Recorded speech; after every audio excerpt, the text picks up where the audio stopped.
Walau masih berstatus saksi, Pusat Pelaporan Transaksi Keuangan (PPATK) tengah meneliti asal harta kekayaan Ratu Atut Khosyah.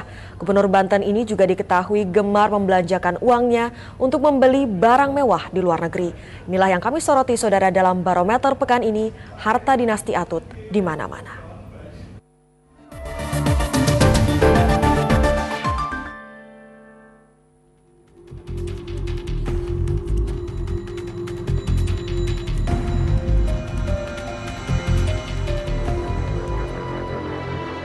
Dinasti Gubernur Banten Ratu Atut Khosyah kini tengah dalam sorotan. Berawal dari penangkapan Tubagus Kairiwardana alias Wawan, adik Atut yang juga suami Wali Kota Tangerang Selatan, Airin Rahmidiani, dalam kasus dugaan suap Pilkada Lebak, terungkap dinasti ini memiliki harta dan bisnis yang luas. Dengan kekayaan yang melimpah, Atut disebut-sebut kerap berbelanja di luar negeri dengan setiap transaksi mencapai puluhan bahkan ratusan juta rupiah. Hal itu terlacak dari penggunaan kartu kredit milik Atut. Di antaranya pada Januari 2012, Atut membeli sepatu, baju anak, dan berbelanja di sebuah butik di Swiss. Berselang 1 bulan kemudian, Atut berkunjung ke Singapura untuk berbelanja beberapa barang. Di bulan April, Atut berkunjung ke Korea dan Singapura juga untuk berbelanja. Kemudian pada Februari 2012, ada tagihan sebesar 1 miliar rupiah yang dibayar lunas. Atut memang memiliki kekayaan yang melimpah. Dari laporan harta kekayaan penyelenggara negara, tercatat harta Atut lebih dari 41 miliar rupiah dengan memiliki banyak rumah, tanah, dan harta lainnya di sejumlah kota seperti di Jakarta, Serang, dan Bandung.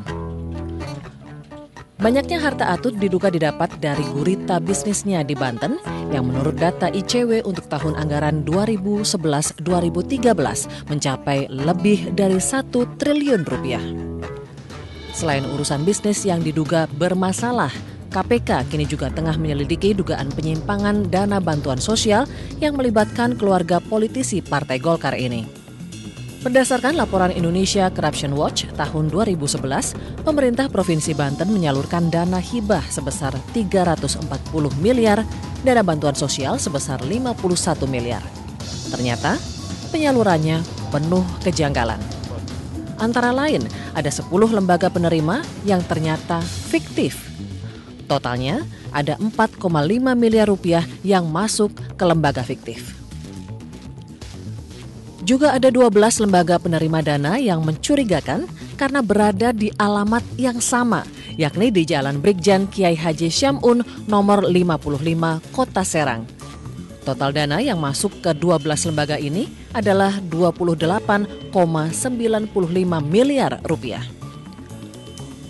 Selain itu, dana juga mengalir ke 15 lembaga yang ternyata dipimpin oleh keluarga Ratu Atut Khosyah sebesar 29,5 miliar rupiah. Sejumlah lembaga antara lain dipimpin oleh anak Ratu Atut Khosyah, Andika Hazrumi, dan adik Atut, Ratu Tatu Hasanah. Ada beberapa kelompok ormas yang memang secara ketua organisasinya adalah masih dalam lingkaran terdekat klan keluarganya. Ada anak, ada adik, bahkan ada suami juga, kelompok organisasi yang diketuai oleh suaminya juga menerima dana bantuan hibah tersebut. SCTV pun mencoba menelusuri lembaga penerima dana yang diduga fiktif. Salah satu yang disebutkan penerima dana adalah Forum Pengembangan Ekonomi Syariah dan SDA di Jalan Blok Malang nomor 91 Poris Pelawat, Cipondoh, Tangerang. Ternyata alamat itu tidak ditemukan.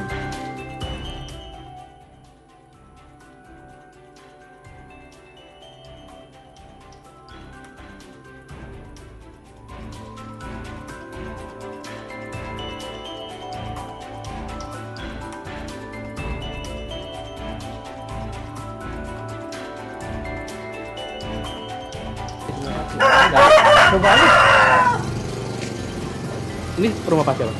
Mana? Rumah Pak siapa? Rumah Bu Salbiah. Bu Salbiah. Ya. Pak Salbiah. Ya, Bu Salbiah. Ya. Tapi 91 nggak benar? Iya kayaknya 91. Ini kan 92. Ini soalnya nomor baru sih, Mas. Iya. Oh, nomor baru. Iya. Mulai kapan? Ya tahun ini lah. Bukan yang lama bukan? Bukan. Udah, tapi udah setahunan. Oh, setahun. Dan tadinya nomor berapa ini? Ini nomor 80-an 3 kalau. 91. Tapi pernah dengar forum forum ekonomi syariah nggak di sini? Kurang tahu ya. Kayaknya belum dengar.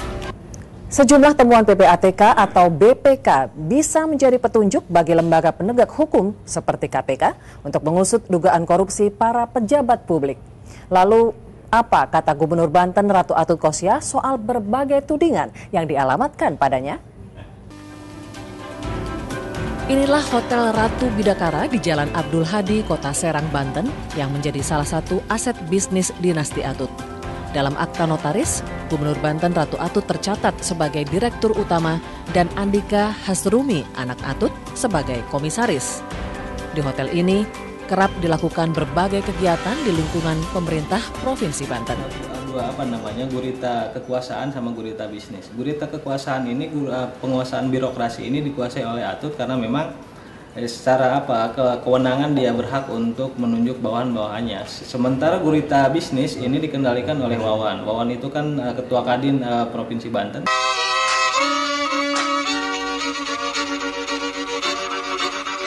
Kisah usang tikus-tikus kantor yang suka berenang di sungai yang kotor. Berbagai proyek di Banten juga kerap dikerjakan oleh keluarga Atut. Salah satunya proyek pengadaan alat kesehatan yang tengah diselidiki KPK. Dalam proyek alat kesehatan ini terdapat indikasi penyimpangan 32 miliar rupiah dan proyek obat-obatan sebesar 44 miliar rupiah. Salah satunya pengadaan alat kesehatan di RSUD Cilegon tahun anggaran 2011 senilai 8,9 miliar rupiah oleh PT Buana Wardana Utama. Sebelumnya, KPK juga menggeledah kantor Dinas Kesehatan Kota Madia, Tangerang Selatan. Penggeledahan terkait dugaan korupsi proyek pengadaan alat kesehatan sejak tahun 2010 hingga 2012. Airin sendiri selalu memilih bungkam saat dikonfirmasi.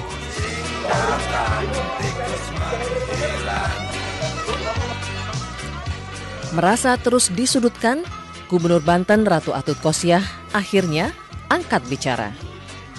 Ia mengeluhkan pemberitaan media belakangan ini yang ia anggap memfitnah dirinya.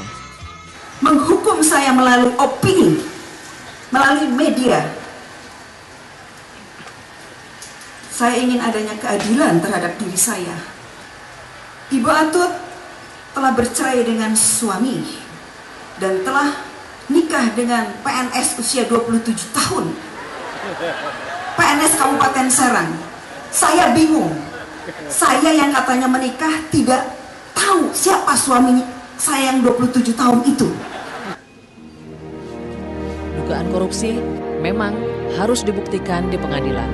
Namun adanya dugaan korupsi dan gaya hidup mewah para pemimpin tetap saja terasa ironis jika dibandingkan dengan tingginya jumlah orang miskin di Banten yang mencapai lebih dari 600.000 orang. Proklamator Muhammad Hatta pernah menyimpan iklan sepatu Belly yang suatu saat ingin dibelinya setelah punya cukup uang. Tapi saudara, sampai akhir hayatnya, Wakil Presiden pertama Indonesia itu tidak pernah bisa mewujudkan impiannya. Para pemimpin yang hidup sederhana seperti Hatta tampaknya sudah langka saat ini. Demikian Barometer pekan ini, sampai jumpa.